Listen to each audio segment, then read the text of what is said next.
you have big dreams for retirement. What about planning for care during this time? It's an important thing to consider, and attorney Justin Randall is here with some guidance from Hooper Law Office. Good morning. Good morning.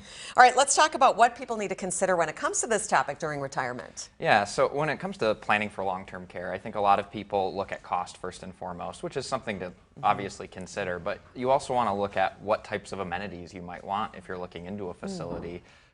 There's a lot of good organizations out there who can help people find these facilities that fit their needs.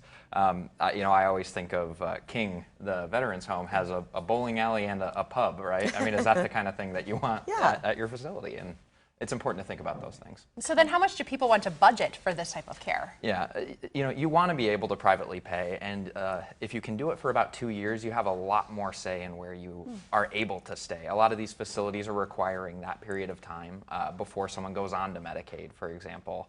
So if you're able to pay that long, you're able to sort of choose where you want to go.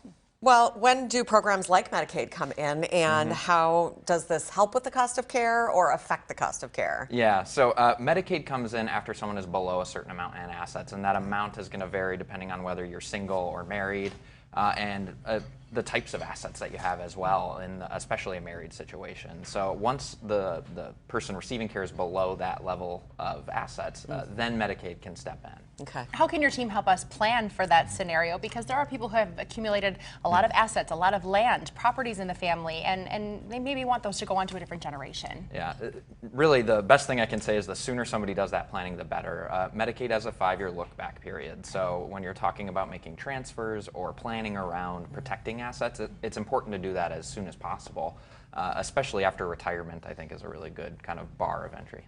Well, it's very confusing, and you're here to help. So tell us a little bit about the seminars that you offer. Can we ask you guys questions? Absolutely. So our public seminars are wills versus trust seminars. We talk a lot about the difference in wills and trusts, but then the second half of those presentations is focusing on Medicaid and long-term care planning in particular. And I stay around for questions as long as they let me before the facility kicks me out. So I'm sure that you are there until lights out, right? And important for people to know that no two family situations are the same. If something worked for your cousins, it's probably not the same solution for you. No, and one of the most dangerous things that happens is sort of the barbershop advice that somebody received and thinks that it's going to work for everybody, or this is what happened in this situation, so that's exactly what I should do.